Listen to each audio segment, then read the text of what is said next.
Good morning, everybody, and welcome to another long-awaited episode of SailAway Reviews. Yes, people have been knocking down our doors. Knocking down our doors. When's the next review coming? Right now!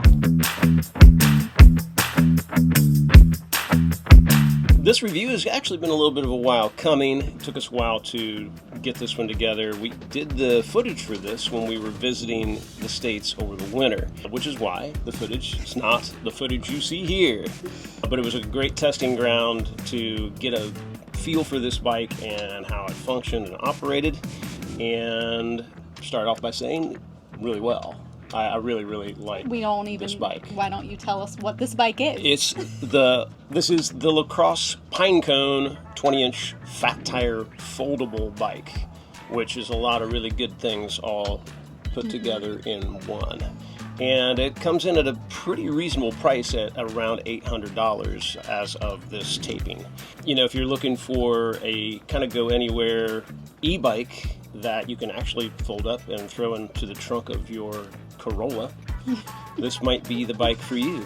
Again, 20-inch fat tire foldable, a range of 50 miles with a 1,000-watt motor, 48 volt like most of them are, max speed of 21 miles per hour. To me, it felt every bit of that, maybe a little bit quicker. So it has front and rear suspension. It has foldable pedals, so it does fold lots of times so that it can get in the tight spaces. Very flat. It has dual disc brakes and a rear rack, which was our favorite part. Well, a lot of it was our favorite River's favorite part. Yeah. There's always the rear rack. And a twist throttle. That's one of my favorite parts. Yeah. I'm a definite twist throttle guy as opposed to the thumb throttle. Most bikes have the thumb throttles and they're fine, but whenever we come across one that is, I think it feels smoother and nicer and all that. So big thumbs up for me. Motorcycles. Yeah, so. It's a motorcycle thing for sure. And it's 70 pounds, so it is substantial. It is kind of big.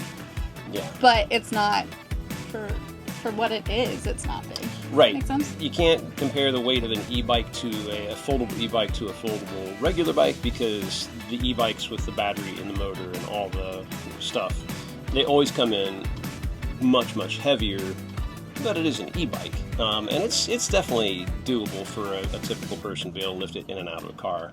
To be foldable and be able to get around the kind of terrain you can with fat tire is a really cool thing. I thought this one was done really well. It's got a really nice center stand for when it's folded so it doesn't fall over quite so easy. I think it's a pretty slick looking bike. It's got an integrated battery, which is nice. A lot of the sort of lower range ones don't really have that. With a key for security so you don't get your battery stolen. A lot of the features you would hope it would have, but not with a really high price tag. So how did you feel riding this one as a 5'2" female? Yes. Thank you. A lot of these bikes they feel like they're made for bigger people, but with a foldable, at least, the entire package is a little smaller. Right. Yeah. Would you like to say my weight and age also? It's okay to say your height. I know, I was just kidding. Okay, for me, my only gripe, and it's not really a gripe, it's just a function of bicycles in general, is the handlebars felt very, I was like at my limit. There's no comfortable, just going down the road, especially doing being your a thing. foldable, Right. the adjustment is straight up, because to collapse it, you collapse the handlebar down. So there's no real way for them to make it adjustable back toward you. Yeah, at least for me and these, I don't know how long my arms are. This long of length arms. Perfect I'm length. I'm out here. But that was really it. So I liked everything else. Yeah, this one just has a very sure feel about it. It feels smooth. Mm-hmm.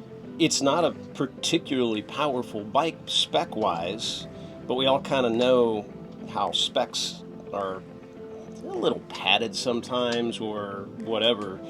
This bike feels very strong to me. It felt quick and it felt fast, and it just operates smoothly and solid. There's none of that clunkety clunk when you're going over bumps and like things rattling.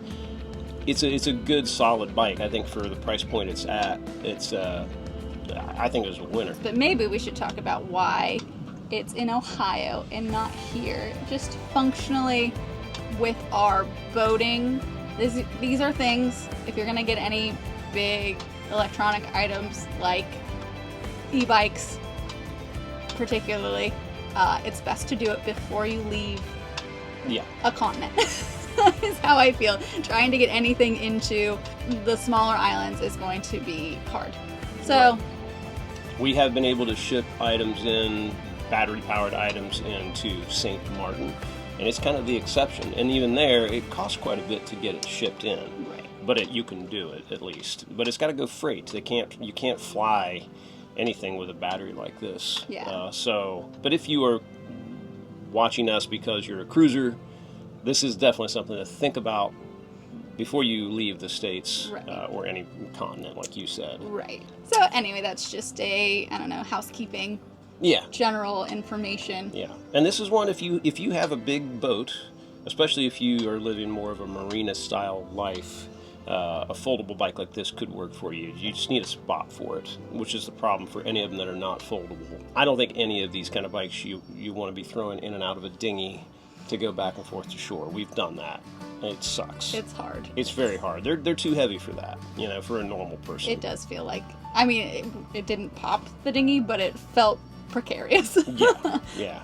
So as much as it sounds good, it's like, e-bike riding around the islands, certainly very cool.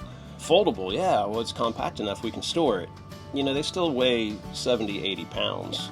So getting one to shore, if you were living at anchor, I would recommend strongly against it. But if you're doing a lot of time in marinas, which many people do, I think it'd be really cool to have one to go up and down the docks and ride around the towns and things like that. Yeah. And this one's a good candidate for that. So, if you find this one interesting as we did, go click the link below, and that will help us out a tiny bit in the process. We hope you enjoy it, and we will see you for the next SailAway review coming very soon. Whee, party. We're going to review party equipment. Ooh. Fog machines, disco balls. I was a microphone. Oh, okay. I couldn't think of the word. You put a fist up, I'm all above it.